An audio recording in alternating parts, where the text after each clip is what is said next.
नमस्कार, आप देख रहे हैं ईटी न्यूज़ नेटवर्क और मैं हूं आपका अपना साथी संतोष सिंह। नागपुर से एक बड़ी राजनीतिक और सामाजिक खबर सामने आई है। ओबीसी समाज की जातिवार जनगणना और उनके अधिकारों की मांग को लेकर महाराष्ट्र प्रदेश कांग्रेस कमेटी के ओबीसी विभाग ने मंडल यात्रा 2026 की शुरुआत की है। इस यात्रा को पूर्व विदर्भ में ओबीसी समाज का उत्साहपूर्ण समर्थन मिल रहा है। ये तो बस झांकी है, सही लड़ाई अब बाकी है। जय ओबीसी, जय ओबीसी, जो ओबीसी की बात करेगा, जो ओबीसी की बात करेगा, पूज्य डॉक्टर बाबासाहेब आंबेडकरांचा, महात्मा गांधींचा। काँग्रेसनं आजपर्यंत 4 वेळेला ओबीसीचे मुख्यमंत्री केले। काँग्रेसनं 27% आरक्षणाची अंमलबजावणी या महाराष्ट्रामध्ये राबवली।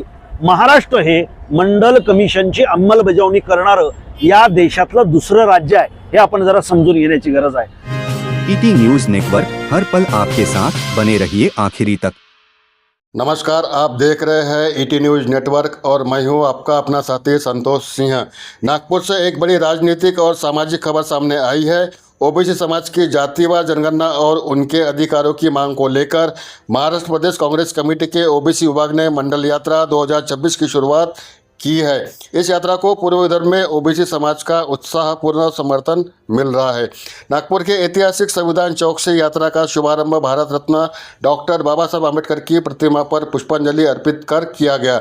इस अवसर पर कांग्रेस के वरिष्ठ नेताओं ने कहा कि यह यात्रा केवल एक राजनीतिक कार्यक्रम नहीं, बल्कि ओबीसी समाज को उनके संवैधानिक अधिकारों और न्यायोचित मांगों के प्रति जागरूक करने का एक अभियान है।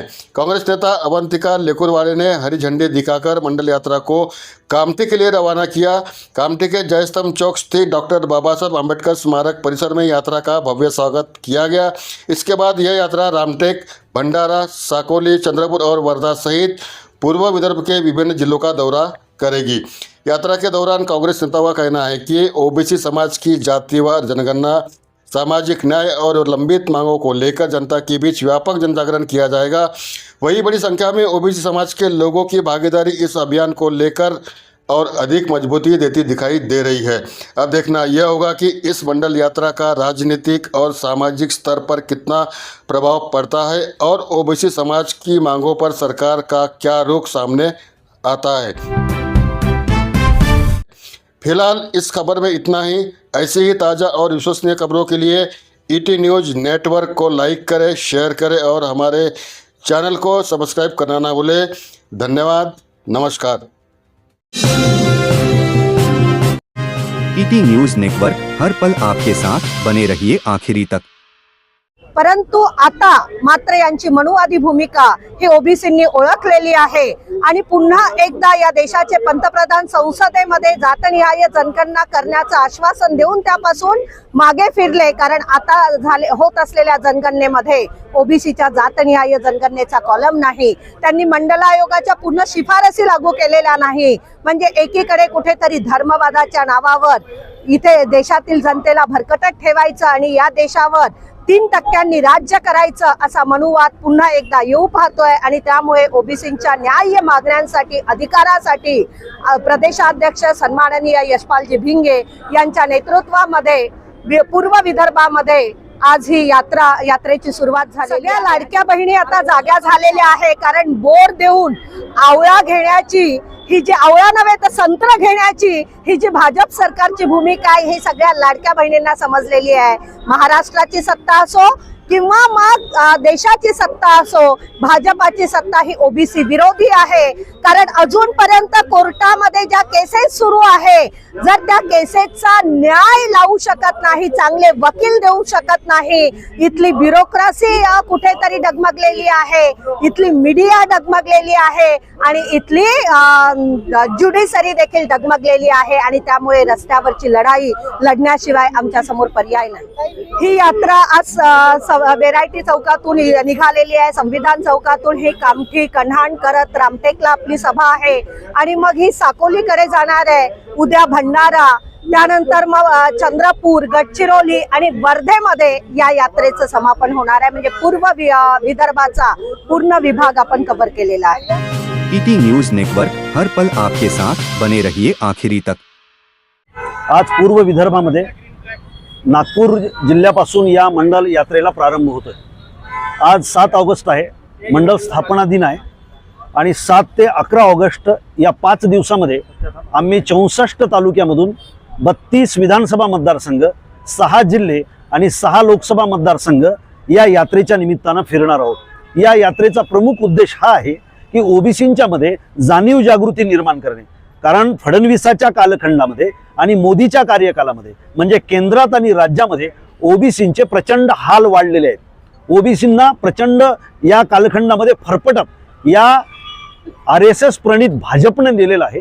परंतु ओबीसीच्या पदरामध्ये मात्र यांच्या कालखंडामध्ये काहीही पडलेलं नाही. यांच्या कार्यकालामध्ये कुठलीही नवी योजना ज्यामधून ओबीसीचा उत्कर्ष होईल अशी नवी योजना आपल्याला लागू झाल्याचं बघायला मिळत नाही.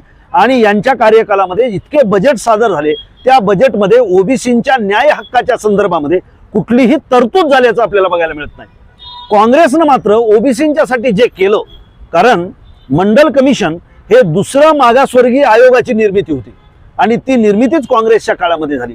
काँग्रेसनं कधीही न बोलता, जाहिरात न करता ओबीसींच्या उत्कर्षासाठी, उत्थानासाठी काम केलं. काँग्रेसनं आजपर्यंत 4 वेळेला ओबीसीचे मुख्यमंत्री केले. काँग्रेसनं 27% आरक्षणाची अंमलबजावणी या महाराष्ट्रामध्ये राबवली.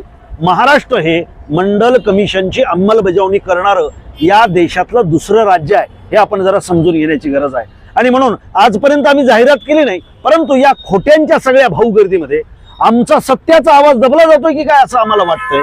त्यामुळे ओबीसी विभागानं हा निर्णय घेतला की प्रत्येक विभागामध्ये आम्ही मंडल यात्रा करू.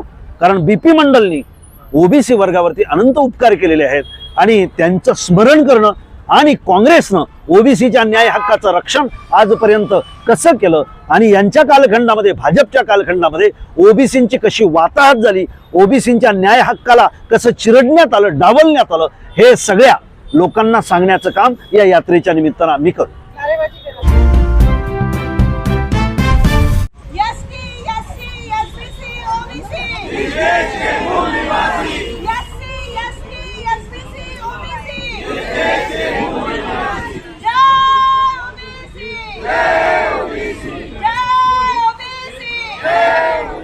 यहाँ से यह यात्रा जाने वाली है. हमारे जो प्रांताध्यक्ष है सम्माननीय यशपाल जी भिंगे, इनके नेतृत्व में, और मोरेश्वर जी भादे इनका संयोजन कर रहे, अजय जी हाटे यहाँ पर है.